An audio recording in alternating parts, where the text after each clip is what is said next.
Трампу запрещают давать интервью. Что происходит с американским президентом?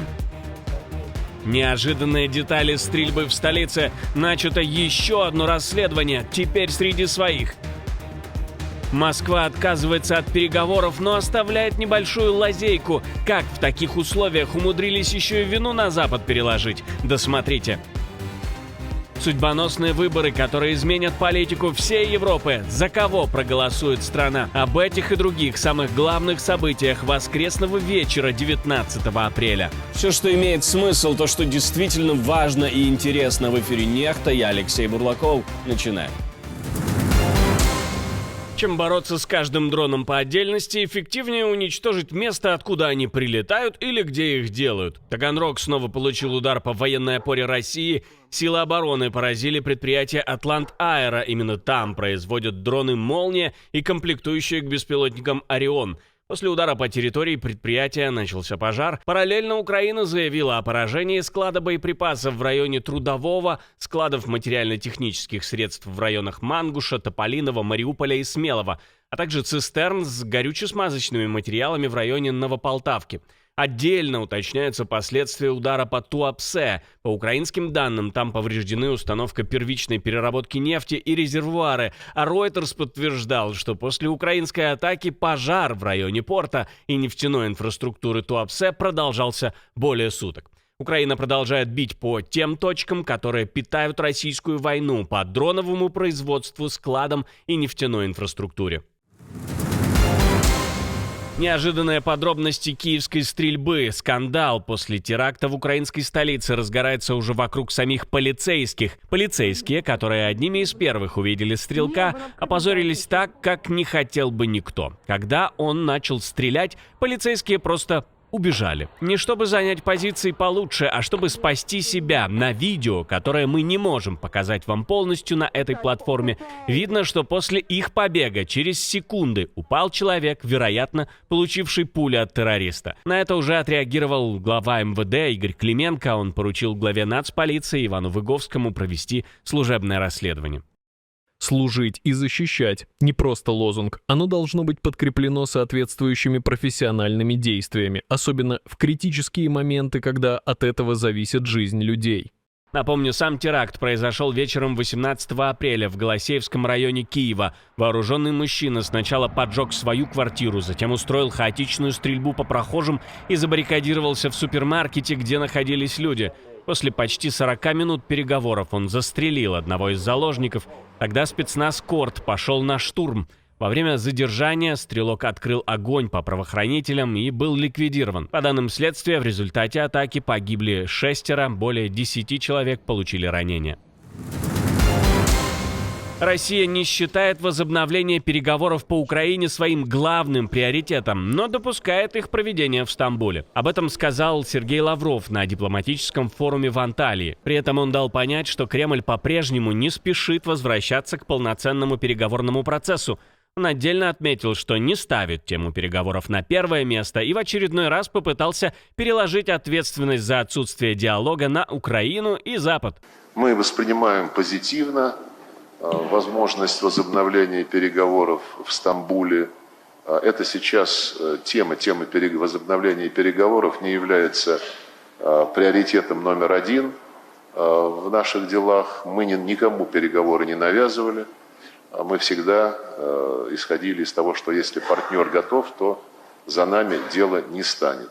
И это все несмотря на очень печальный послужной список наших украинских коллег. Заявление Лаврова прозвучало вскоре после выступления президента Турции Реджепа Тайипа Эрдогана, который подтвердил готовность Анкары содействовать прямым контактам между Киевом и Москвой. Турецкая сторона снова предложила Стамбул как возможную площадку для переговоров и не исключила формат встречи на уровне лидеров.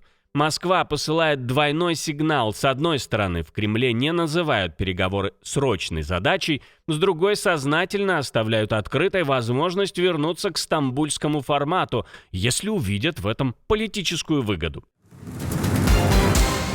Советники Трампа, по данным The Wall Street Journal, попросили его реже давать спонтанные интервью и комментарии, потому что его публичные заявления все чаще расходятся с официальной линией Белого дома. Особенно это стало заметно на фоне войны на Ближнем Востоке и переговоров с Ираном, когда Трамп то обещал быстрое соглашение, то угрожал новой эскалацией, то делал резкие заявления без согласования с собственной командой. Беспокойство в окружении президента усилилось из-за того, что он напрямую звонит журналистам и дает комментарии в обход советников, иногда сообщая новости раньше собственной пресс-службы. Издание пишет, что ближайшие помощники рекомендовали ему сократить такие импровизированные контакты, поскольку они создают ощущение нестабильности, осложняют коммуникацию с союзниками и мешают выстраивать единую позицию администрации. При этом сам Трамп не всегда прислушивается к этим советам и спустя короткое время возвращается к своему привычному стилю общения. Лукашенко уже открыто говорит о возможной встрече с Трампом, но только после большой сделки между Минском и Вашингтоном. В интервью пропагандистам он заявил, что Беларусь готова к соглашению, если оно будет учитывать интересы обеих сторон. При этом, по его словам, речь должна идти не только о санкциях. Минск хочет обсуждать более широкий пакет вопросов, хотя конкретику он не раскрыл. Reuters подтверждает саму эту позицию, отмечает, что Лукашенко увязывает личную встречу с Трампом именно с подготовкой такого большого соглашения. Речь о большой сделке идет давно. С первых дней моих переговоров с Соединенными Штатами Америки. Неправда, что я прям горю желанием побывать в Соединенных Штатах Америки и вот просто пожать руку Дональду Трампу. Скажу откровенно, приятно было бы увидеть этого человека с глазу на глаз и пожать ему руку. Но это не самоцель, это не главное. В марте спецпосланник Трампа Джон Коул после переговоров в Минске говорил о прогрессе, а Reuters сообщал о частичном смягчении американских санкций после освобождения 250 политзаключенных. Тогда же Коул допускал, что Лукашенко в будущем может даже приехать в США, если процесс нормализации продолжится. То есть сейчас Минск уже не просто намекает на диалог с Вашингтоном, а показывает, что готов торговаться по-крупному, без публичного отказа от союза с Москвой, но с явным желанием вытащить для себя больше пространства и выгод.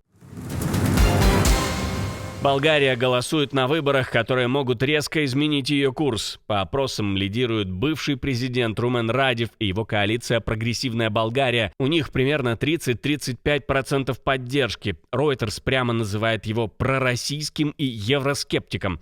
Он выступает против военной помощи Украине и за восстановление связи с Москвой. Именно поэтому его уже сравнивают с Виктором Орбаном и опасаются, что София может начать тормозить решение ЕС по санкциям и поддержке Киева. Я надеюсь, что мы будем развивать практические отношения с Россией на основе взаимного уважения и равного подхода. Мы должны уважать нашу историю. Вы знаете о роли России в освобождении Болгарии. Это очень важно, и, конечно, мы этого никогда не забудем. Но сегодняшние отношения должны строиться на практическом подходе, особенно в экономике и безопасности. Внутри страны Радев идет с другой повесткой, антикоррупционной. Он обещает ломать то, что сам называет олигархической системой. И на этом фоне набрал сильную поддержку после многолетнего политического кризиса в Болгарии. Но даже если он финиширует первым, до большинства ему далеко. Для самостоятельного правительства голосов не хватает, а без коалиции он не сможет проводить свою линию в одиночку. То есть интрига здесь не только в том, кто победит, но и в том, с кем победитель потом сможет собрать власть. История, от которой мороз по коже. В городе Кумуто в Тринидаде и Тобаго нашли 56 тел, 50 младенцев и 6 взрослых. Полиция официально заявила, что расследует возможное незаконное избавление от тел, а происхождение останков сейчас срочно устанавливают. По данным полиции, среди взрослых были 4 мужчин и 2 женщины. У 5 взрослых тел были бирки, похожие на те, что используют в моргах, а на теле мужчины и женщины обнаружили признаки вскрытия. Это сразу усилило подозрение, что речь может идти не о тайном убийстве, а о грубом и незаконном обращении с телами, которые должны были быть оформлены и похоронены по процедуре. Местные СМИ пишут, что по делу уже задержали 2 работников похоронной сферы, которых застали при попытке захоронить останки в одной неглубокой яме. По предварительной версии, тела могли относиться к числу невостребованных. Но пока это именно версия, а не финальный вывод следствия. Полиция заявляет, что расследование активно продолжается. «Дружба жабы с гадюками». Сериал, который россияне заслужили. Выходит новый эпизод, который сделан с помощью искусственного интеллекта. Скорее всего. Давайте начнем с предыстории, а в конце самое интересное. Виктория Боня, которая писала обращение к Путину и на которое отреагировал Песков, получила ответный ход от пропагандистов, у которых она, по сути, могла забрать хлеб. Дайте, пожалуйста, правовую оценку деятельности гражданки Бони. Все, что она наговорила. Кстати, интересный вопрос. Налоги она в России платит? Интересный вопрос. А в каком статусе она находится в Монако? Интересный вопрос. А то, что было сказано сегодня пресс-секретарем президента Дмитрием Сергеевичем Песковым, чистая правда. Все эти темы, которые эта гражданка подает в таком виде, хорошо известны в Кремле. И занимаются с первой минуты. И не этой потрепанной открывать свой грязный рот и засорять пространство. В ответ на это Боня заклеила рот Соловьеву и еще парочки его, да и своих, коллег и сняла целый фильм. Смотрим.